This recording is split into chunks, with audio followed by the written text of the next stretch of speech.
Hello, I'm very excited to show you my repair of this incredible Premier 76 amp. These were produced by Multivox, and I believe this is one of the early 50s models. This is the control panel on top, and it's separate from the rest of the amp. And then this is the speaker cabinet. The speaker that's in there now is a Jensen Alnico 5, and it's dated for May of 1950. These amps were used for guitar, accordion, harmonica, and the detachable two-part design was pretty iconic for the time. It allowed different stage configurations. The speaker could be placed somewhere on the stage, and then somebody else could be controlling the amplifier elsewhere. And these two parts do clasp together. These knobs are absolutely incredible. I love the colors, the textures, everything about them. So it is a 2-channel amp. Here's the mic input with volume and treble, and then the instrument input, which has volume, and then a tone control that shows bass and treble. Here's the tremolo controls. We're going to have to clean all these sockets, tighten all the sockets. And then here is where the input jacks are, the on and off switch, and actually this is backwards. It's currently in the off position, even though it says on, so I'm just gonna flip that around. And then this is for a foot switch for the tremolo. So these tubes are realistic tubes, German made, and we're actually gonna leave them in for now because they sound pretty good and they don't necessarily need to be changed just yet. And then here is the speaker cabinet. So I'm just going to demonstrate for you what it sounds like. Obviously, I'm going to be replacing this 2-prong cord. This is how you plug in to the speaker cabinet. You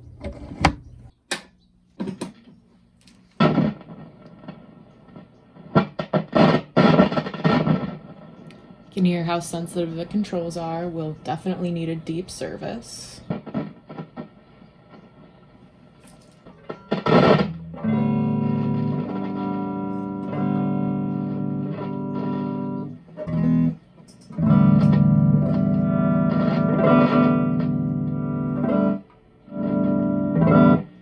The tremolo doesn't work, so I will be addressing that. I'm also going to be replacing the main filter capacitors. I'll be fixing the tremolo, of course.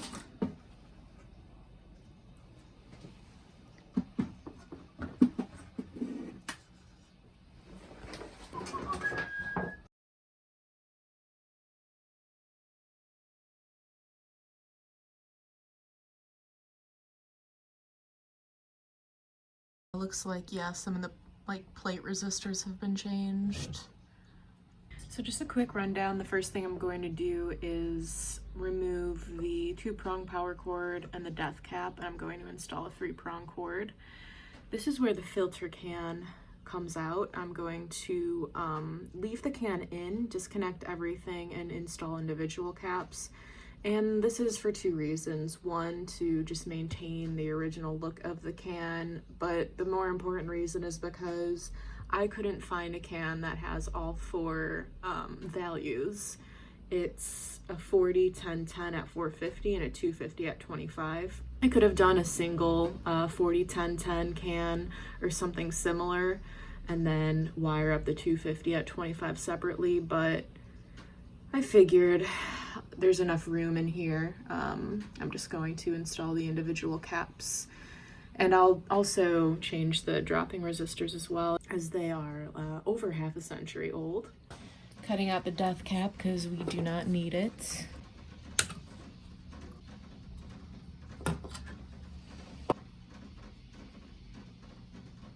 So as you can see, where the original power cord entered the chassis shares the speaker cable, and there's really not enough space to fit the thicker 3-prong cable. So I think I'm going to add a new hole with a proper strainer leaf for the power cord, and I think I'm going to do it right here. I'm going to start by just drilling an initial pilot hole. Now I'm going to take my step bit and just enlarge the hole.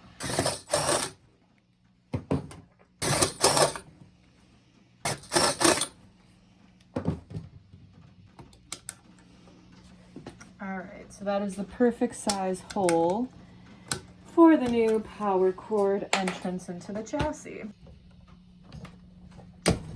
Alright, so now we've got the power cord installed with the strain relief. And here it is on the other side. So I still need to disconnect the original connections, but the black wire is going to go here, which is wired to the fuse, and the white is going to go here, which is connected directly to the power transformer. And then I'm probably going to install a ground tab on this screw right here.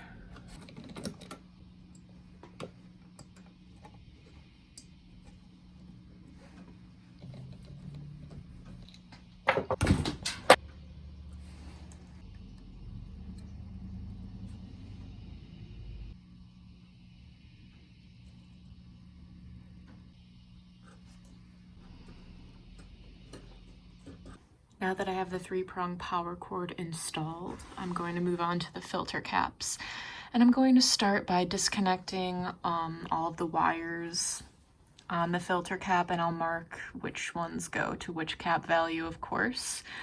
And then I'm going to decide where the best place would be to install a terminal strip for the new filter caps.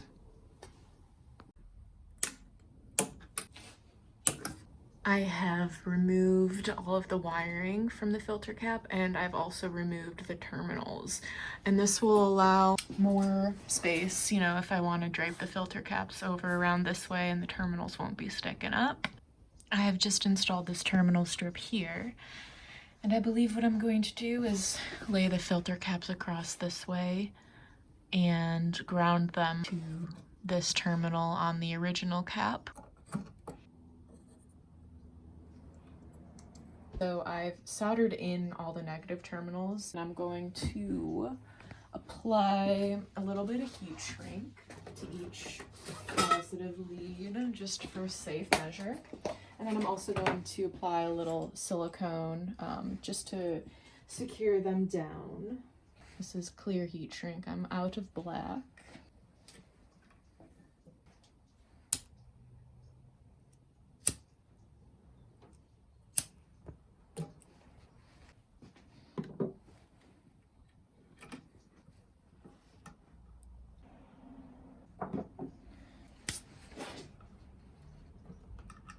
Now that the new filter caps are installed and glued down, I'm just going to install the dropping resistors and hook everything back up.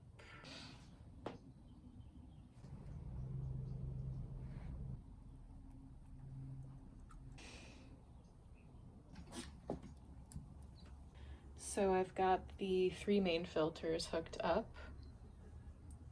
and I still have to do the cathode cap. I'm going to move on to the tremolo circuit. This type of tremolo circuit is called a Colpitts oscillator. It uses an inductor in the circuit. So I noticed that this 0.1 cap coming from this junction off of the inductor, the other side of this 0.1, I unsoldered it, but it goes to these resistors here, which are attached to the grid of the tremolo tube, and it's supposed to go to the plate. I clipped this side of the cap to the plate junction.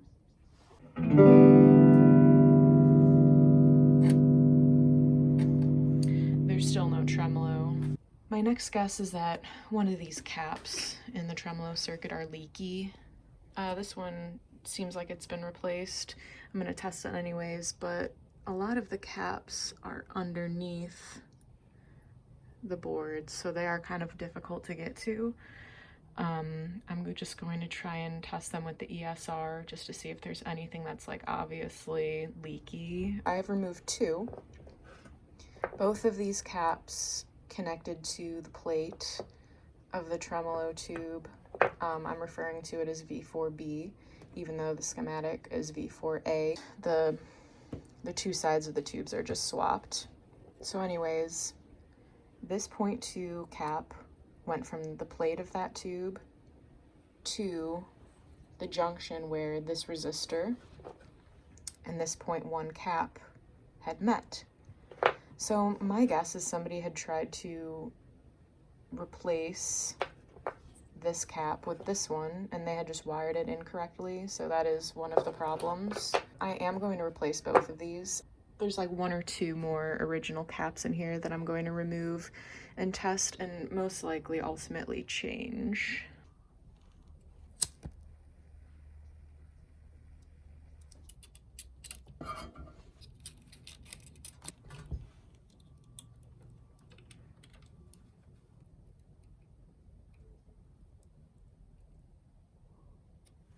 Now this other 0.047 cap that I'm going to replace just connects directly from V4A pin 2, the grid, to the tremolo switch, and then the other side goes to ground. So I'm just going to connect it directly to the switch jack, just like this.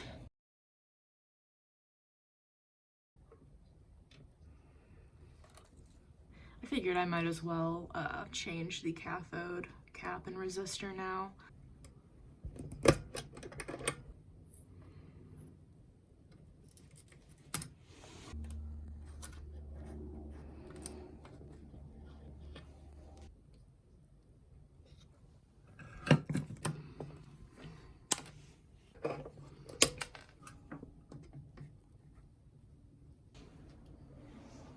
Alright, so I have replaced the caps in the tremolo circuit, and I found that this wire was actually connected to the output tube cathode for some reason. It's supposed to be grounded, so I grounded it. Lo and behold, we've got trem. So in conclusion, to fix the tremolo circuit, I correctly rewired the circuit. I have changed the 4 caps in the tremolo circuit. I've also changed these 3 resistors just because they were kind of measuring out of spec. Here we have the slowest speed. This is with intensity all the way up, by the way.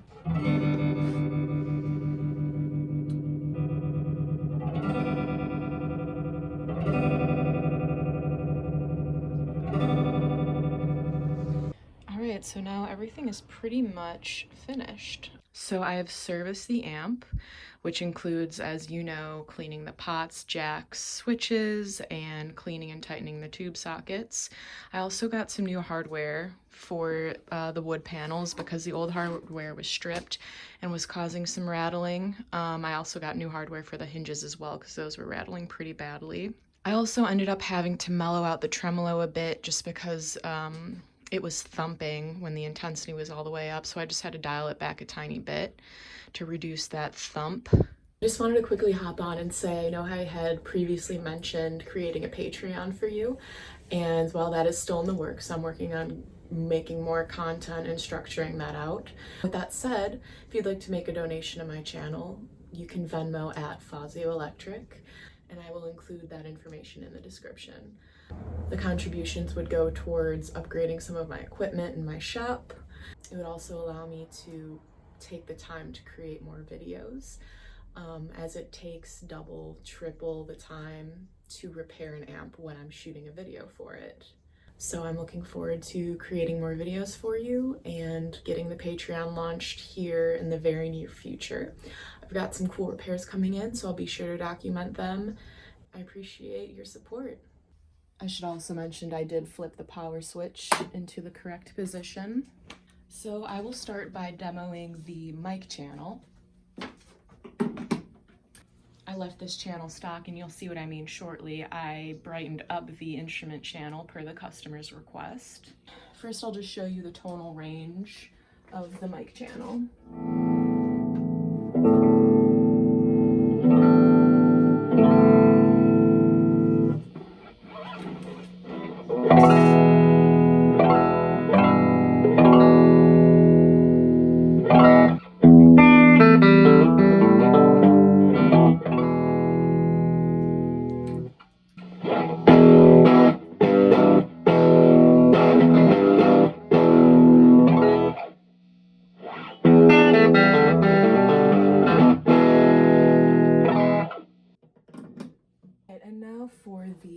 second channel. Again, I'll show you the tonal range.